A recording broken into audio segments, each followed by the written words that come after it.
आप सभी का स्वागत है आपके अपने YouTube चैनल इन्फॉर्मेशन पाथ में। जैसे कि आपको पता है कि हम चैनल पर टैट और टैट से रिलेटेड वीडियो लेकर आते रहते हैं। हम जो है HP जो JBT टैट के प्रीवियस ईयर क्वेश्चन पेपर हैं वो हम आपको सॉल्व करवा रहे हैं। मैथ का सलूशन बड़े ही अच्छे तरीके से करवा रहे हैं, क्योंकि मैथ के क्वेश्चन बहुत से जो प्रीवियस ईयर क्वेश्चन पेपर आपके हुए हैं उनसे रिपीट हो जाते हैं। यदि आपको किसी सब्जेक्ट की टैट से रिलेटेड आपने जो भी PDF वगैरह चाहिए तो डिस्क्रिप्शन में जो है टेलीग्राम चैनल का हमारा जो है लिंक मिल जाएगा, आप उसको जाकर ज्वाइन कर सकते हैं। वहाँ पर हम आपको PDF प्रोवाइड करवा देंगे।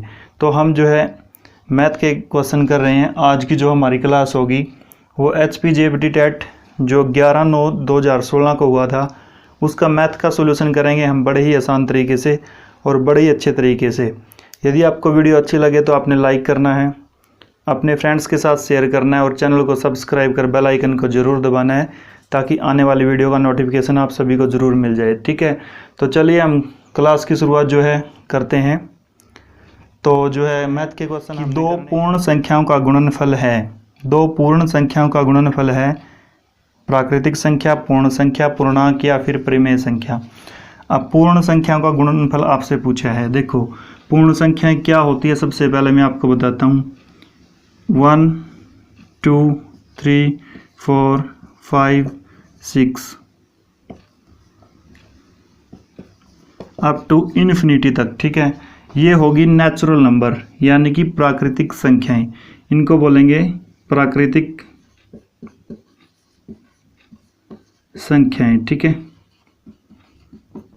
प्राकृतिक जो संख्याएं हैं वो 1 से शुरू होती है और इन्फिनिटी यानी कि अनंत तक जाती है। ठीक है, तो 1 से शुरू होगी। ठीक है, जब इसमें सबसे छोटी जो प्राकृतिक संख्या है, ये क्वेश्चन भी पूछा जा सकता है कि सबसे छोटी प्राकृतिक संख्या क्या है। तो सबसे छोटी प्राकृतिक संख्या 1 है और ये 1 के गैप के साथ यानी कि 1 के एडिंग के साथ आगे बढ़ती रहती हैं। ठीक है, जब मैं इनको 0 से शुरुआत कर देता हूँ, 0 1 2 3 4 5 अप टू इन्फिनिटी। ठीक है, तब ये बन जाएंगी पूर्ण संख्याएं। ठीक है, पूर्ण संख्याएं। ठीक है, तो सबसे छोटी पूर्ण संख्या पूछ ले आपसे, वो 0 है। ठीक है, और 0 को छोड़कर बाकी जो संख्या है वो प्राकृतिक संख्या है। सबसे छोटी पूर्ण संख्या 0 है। ये भी एक ही एडिंग के साथ जो है आगे बढ़ती है, इन्फिनिटी तक ये जाती है। ठीक है, आगे पूछ लेगा आपसे इंटीजर यानी कि पूर्णांक। इसमें माइनस भी आ जाएगा, माइनस वाले भी आ जाएंगे, प्लस वाले भी आ जाएंगे, तो सभी इसके अंदर आ जाएंगे, तो इनको बोलेंगे पूर्णांक, इंग्लिश में इंटीजर्स बोलते हैं। ठीक है, आगे होता है रैशनल नंबर, इरैशनल नंबर, परिमेय संख्याएं, अपरिमेय संख्याएं। परिमेय संख्याएं क्या होती है, यानी कि जिसको P/Q के रूप में लिख सकते हैं। ठीक है, अपरिमेय को P/Q के रूप में नहीं लिख सकते और क्या डज नॉट इसमें 0 होता है, क्या वो 0 नहीं हो सकता, तो वो थी परिमेय संख्याएं। ठीक है, अब क्वेश्चन पर आते हैं। क्वेश्चन क्या था, दो पूर्णांक संख्याओं का गुणनफल होगा। अब दो पूर्णांक संख्याएं यानी पूर्ण संख्याएं, दो पूर्ण संख्याओं का गुणनफल होगा, वो आपने बताना है। तो मैं पूर्ण संख्या ये 2 ले लेता हूँ, 0 गुणा 1, गुणनफल करेंगे तो कितना आएगा 0। तो ये 0 भी क्या है, पूर्ण संख्या। चलिए 1 गुणा 2 में कर लेता हूँ तो कितना आएगा 2, 2 भी क्या है, एक पूर्ण संख्या। तो दो पूर्ण संख्याओं का गुणनफल हमेशा क्या आएगा, पूर्ण संख्या ही आएगा। इसलिए जो फर्स्ट हमारा क्वेश्चन था उसका आंसर हो जाएगा B। दो पूर्ण संख्याओं का गुणनफल हमेशा क्या आएगा, पूर्ण संख्या ही आएगा। ठीक है, तो चलिए नेक्स्ट पूछा गया है कि सबसे छोटी भाज्य संख्या है। सबसे छोटी भाज्य संख्या क्या है, 6 दिया है, 3 दिया है, 2 दिया है और 4 दिया ऑप्शन के अंदर। ठीक है, भाज्य संख्या जो किसी संख्या से पूरी भाग हो जाए। ठीक है, तो देखिए सबसे छोटे की बात हुई है। वैसे आप सोचोगे कि 2 होगी, बिल्कुल भी नहीं। क्यों, 2 क्या है, सिर्फ खुद पे ही भाग होता है। ठीक है, और किसी से थोड़ी भाग होता है। सबसे छोटी पूछा, 2 के बाद 3, 3 तो एक अभाज्य संख्या है। ठीक है, तो 4 आएगा, 4 सबसे छोटी है ना 4, तो 4 किससे भाग होता है, 2 से भाग होता है। उसके बाद 6 आएगा, तो सबसे छोटी भाज्य संख्या वो क्या है, 4। आपका करेक्ट आंसर क्या हो जाएगा इसका, 4। ठीक है, डी दूसरे का। ठीक है, अब चलते हैं क्वेश्चन नंबर 3 पर। 3 में क्या बोला गया है कि -7/19 का प्रतिलोम है, क्वेश्चन नंबर 3 है -7/19 का योज्य प्रतिलोम। ठीक है, योज्य प्रतिलोम आपसे पूछा है कि इसका क्या होगा -7/19 का। योज्य प्रतिलोम क्या होता है? योज्य प्रतिलोम वो होता है इसके लिए ऐसी संख्या ढूंढना जिससे ये क्या है 0 हो जाए। योज्य प्रतिलोम क्या होता है? एक ऐसी संख्या जिससे जब इन दोनों को ऐड करेंगे तो 0 हो जाए। ठीक है, वो क्या कहलाएगा आपका योज्य प्रतिलोम। तो देख लिए वो कोई संख्या, मान लिया कि वो x है। ठीक है, दोनों का जोड़ कितना होना चाहिए भाई? 0 होना चाहिए। ठीक है, तो देख लीजिए x की वैल्यू हमने निकालनी है। ये इधर माइनस का है तो इधर आकर क्या हो जाएगा प्लस का, यानी कि 7/19। ठीक है, तो यदि मैं 7/19 में -7/19 में 7/19 जोड़ता हूँ तो दोनों कट हो गए, क्या आ जाएगा 0। और इसी को क्या बोलते हैं? योज्य प्रतिलोम। ठीक है, तो -7/19 का जो योज्य प्रतिलोम होगा वो क्या होगा? 7/19। इसका करेक्ट आंसर आ जाएगा आपका 7/19। ठीक है, तो चलिए अब चलते हैं नेक्स्ट क्वेश्चन पर। तो ये ऑप्शन नंबर सी के अंदर था। तो अब नेक्स्ट क्वेश्चन पर चलते हैं, क्वेश्चन नंबर 4 पर। ठीक है, क्वेश्चन नंबर 4 देख लीजिए। इनमें से कौन पूर्णांक नहीं है? पूर्णांक मैंने बोला था इंटीजर, प्लस और माइनस दोनों होंगे। ठीक है, जिसके अंदर तो भाग में दिया है, तो जो इसमें है 0 भाग -7। ठीक है, जब आप 0 को भाग दोगे -7 से तो 0 ही आएगा। तो 0 तो एक इंटीजर है।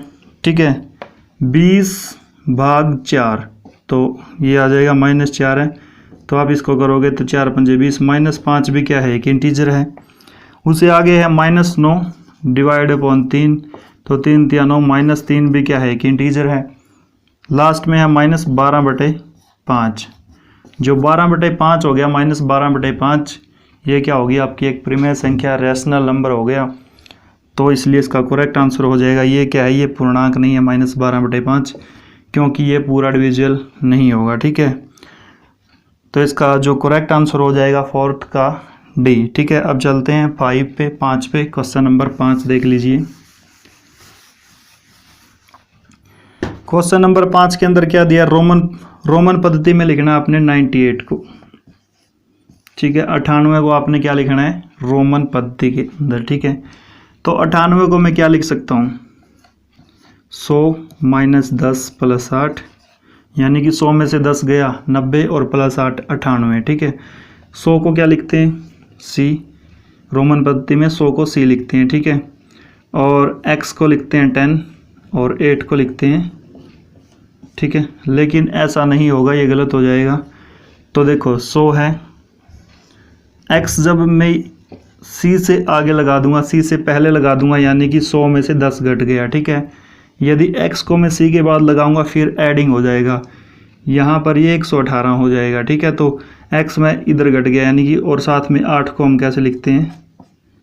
ऐसे लिखते हैं। तो ये आपका करेक्ट आंसर हो जाएगा, और ऐसा है ऑप्शन नंबर सी के अंदर। तो 5 का आपका करेक्ट आंसर हो जाएगा सी। ठीक है, अब चलते हैं क्वेश्चन नंबर 6 पर।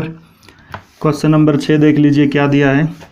आपने बताना है 45 मिलीलीटर को खालिस्तान मीटर में लिखना है। ठीक है, तो आपको पता है कि इसको डिवाइड किससे कर देना आपने? 1000 से। ठीक है, तो आपका जो आंसर आ जाएगा वो आ जाएगा 0.045। ठीक है, तो हो जाएगा आपका 0.045। तो 6 का आ जाएगा, जो है आपका आंसर आ जाएगा 6 का डी। ठीक है, अब चलते हैं क्वेश्चन नंबर 7 पर। 7 में देख लीजिए क्या बोला गया है। क्वेश्चन नंबर 7 के अंदर निम्न में से कौन सबसे ज़्यादा तापमान दर्शाता है? ऑप्शन नंबर ए दिया है 0 डिग्री सेल्सियस से 10 डिग्री सेल्सियस, बी दिया -4 डिग्री सेल्सियस से 8 डिग्री सेल्सियस, और सी दिया -15 डिग्री सेल्सियस से -8 डिग्री सेल्सियस, और डी दिया -7 डिग्री सेल्सियस से 0 डिग्री सेल्सियस। जब टेम्परेचर 0 डिग्री से नीचे चला जाता है तो बहुत ज़्यादा ठंड हो जाती है, बर्फ़ वगैरह जो है हो जाएगी जमनी शुरू, मतलब बहुत ज़्यादा सर्दी हो जाएगी। तो -4 डिग्री सेल्सियस से 8 डिग्री सेल्सियस इसका करेक्ट आंसर हो जाएगा 7 का बी। ठीक है, अब चलते हैं क्वेश्चन नंबर 8 पर। शॉर्ट से ही करेंगे हम। दो संख्याओं का योग क्या दे दिया इसने, 100 है, और अनुपात 9:16 दे दिया। तो अब इसको ज़्यादा आपने कुछ नहीं करना, संख्याएं बतानी है। तो 9:16 जो दिया है, ठीक है, अगर हम इसको बेसिक तरीके से करेंगे तो बड़ा लंबा बढ़ जाएगा, मैं आपको इसको शॉर्ट में बता रहा हूँ। तो आप इसको क्या कर लीजिए, 9x + 16x जोड़ लीजिए। ठीक है, = आप 100 के लग रख लीजिए। तो ये हो गया आपका 25x = 100, x बराबर है 100/25। तो 25 चौका 100, यानी कि x की वैल्यू आ गई आपकी 4। इधर रख दो, 9 × 4 36 हो जाएगा, 9 × 4 आपका 36 हो जाएगा, और 16 × 4 आपका 64 हो जाएगा। जब दोनों को ऐड करोगे तो आपका 100 आएगा। ठीक है, तो वो रकम कौन कौन सी हैं, 36 और 64। तो 8 का जो ऑप्शन नंबर ए आपका करेक्ट हो जाएगा। अब चलते हैं क्वेश्चन नंबर 9 पर।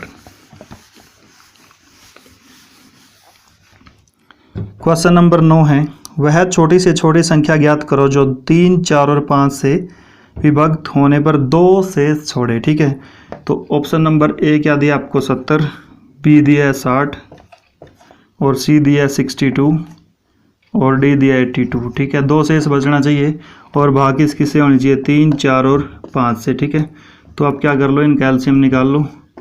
ठीक है, जब आप इन कैल्शियम निकालोगे तो क्या आ जाएगा, 2 गुणा 3 गुणा 5, या सीधी गुणा भी कर लो। 2 दूनी 4, 3 12 पंजे 60। ठीक है, 60 एक ऐसी रकम होगी जो इन तीनों से विभाजित होगी, लेकिन 2 शेष बचना चाहिए। यदि मैं इसमें 2 ऐड कर दूंगा तो लास्ट में 2 शेष बचेगा, तो आ जाएगा कितना आपका 62। और ऐसा कौन से ऑप्शन के अंदर है, सी। तो 9 का जो करेक्ट आंसर हो जाएगा आपका सी। अब चलते हैं क्वेश्चन नंबर 10 पर। वीडियो 10 क्वेश्चन जो है हम करते हैं। तो 10 क्वेश्चन नंबर 10 देखिए, आपने बताना है -62, -37 और -12। इसमें जो है आगे वाला अंक क्या होगा। ठीक है, तो जब आप इन दोनों का डिफरेंस पाओगे तो वो 25 का मिलेगा, इन दोनों का भी 25 का मिलेगा। जब आप -12 में 25 ऐड कर दोगे, क्योंकि इन दोनों के बीच में +25 का अंतर है, -62 से -37 हुआ है, तो इसके अंदर 25 जुड़े हैं। ठीक है, तो क्या हो गया आपका जो है करेक्ट आंसर आ जाएगा 13। ठीक है, और ऐसा किस ऑप्शन के अंदर है, ऑप्शन नंबर बी के अंदर। तो 10 का बी। ऐसे 10 क्वेश्चन हमने HP JBT टेट जो 11/9/2016 में हुआ था उसके किए। वीडियो आपको कैसी लगी आपने ज़रूर बताना है। किसी क्वेश्चन में डाउट है तो कमेंट बॉक्स के अंदर छोड़ सकते हैं, दोबारा से उसको करा देंगे। यदि वीडियो अच्छी लगे तो लाइक करना, शेयर करना, और हाँ, चैनल को सब्सक्राइब कर बेल आइकन को ज़रूर दबाना है, ताकि आने वाली वीडियो का नोटिफिकेशन आप सभी को ज़रूर मिले। तो चलिए मिलते हैं नेक्स्ट पार्ट के अंदर।